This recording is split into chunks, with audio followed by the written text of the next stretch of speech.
Have you ever been talking to someone and they suddenly told you something you never asked about? Maybe it was why they really left their last job, how much they actually make, the real reason their relationship ended, or what they were genuinely afraid of. Then, a few minutes later, they almost looked surprised they had told you. That wasn't an accident. It happened because you bypassed something most people never notice. Their mental editor. Most people think questions lead to truth. They don't. They lead to performance. The moment you ask a direct question, something subtle happens.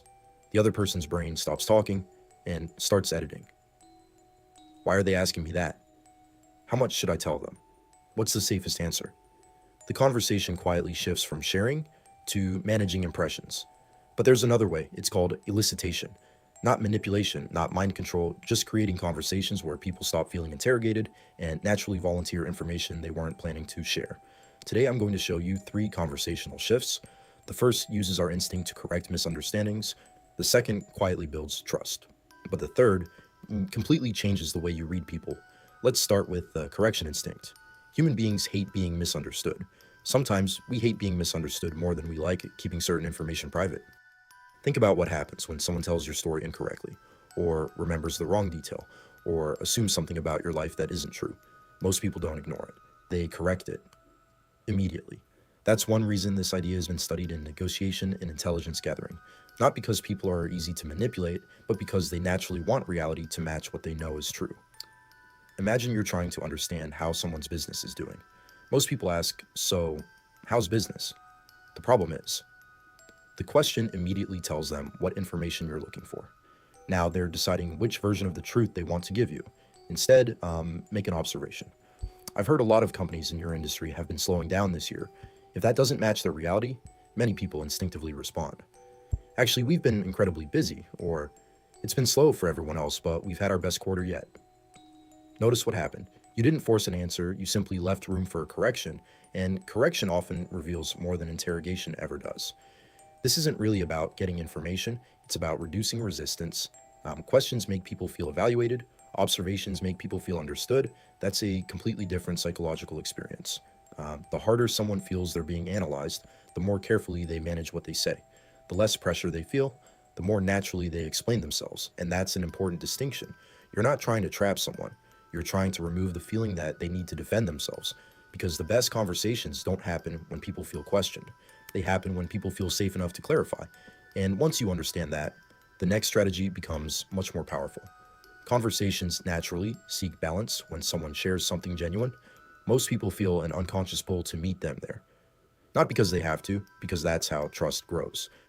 The mistake most people make is thinking they have to reveal something deeply personal. You don't. The openness only has to match the depth of the conversation you're hoping to create. Instead of asking, are you stressed about this project? Try saying, I'll be honest, I've been second guessing my timeline because I keep thinking I'm overlooking something. Notice what happened. You didn't dump your life story on them. You simply made the conversation more specific. That tells the other person it's safe to stop performing. Very often they'll respond with something equally honest. My issue isn't the timeline. It's getting everyone on the same page. Again, you didn't pull information out of them. You made honesty easier than performance. Now let's look at the strongest shift. Most people ask direct questions. Observers make thoughtful observations. Imagine asking someone, are you happy with your boss? Immediately, their brain starts calculating. How honest should I be? Should I stay professional? Could this get back to someone? Now, try this instead. It seems like your boss gives you a lot of autonomy. That must come with a lot of pressure. Now they aren't defending themselves. They're responding to your interpretation. Maybe they say, actually, they're incredibly supportive. Or, no, the problem is the opposite. They micromanage everything. Either way, but they've revealed something meaningful. Because it felt like they were clarifying your observation, not confessing something. The best conversations don't feel like interviews. They feel like discoveries.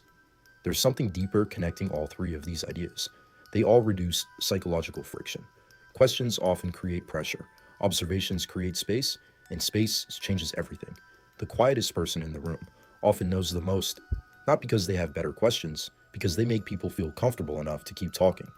The harder you try to pull information out of someone, and the harder they instinctively pull it back. The less pressure they feel, the more naturally they place it on the table themselves. People don't reveal themselves because you ask the perfect question, but they reveal themselves because they stopped feeling like they were being evaluated. This isn't about manipulation, it's about becoming a better observer. The goal isn't collecting secrets, it's understanding people, because information without understanding is just trivia.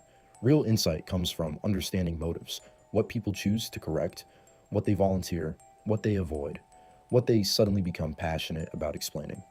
Those patterns usually tell you far more than the answers to your questions ever could. Once you stop chasing information, people often start offering it freely. So here's a challenge: try one of these today, not on a stranger, on someone you've known for years. Make one thoughtful observation, share one specific detail, ask one less question than you normally would, then pay attention to what happens. I think you'll be surprised how much people reveal, once they stop feeling interrogated. And if you want to go even deeper, watch how to get people to reveal anything. Think of this video as learning the language. The next one is about understanding the psychology that makes the language work. I'll see you there.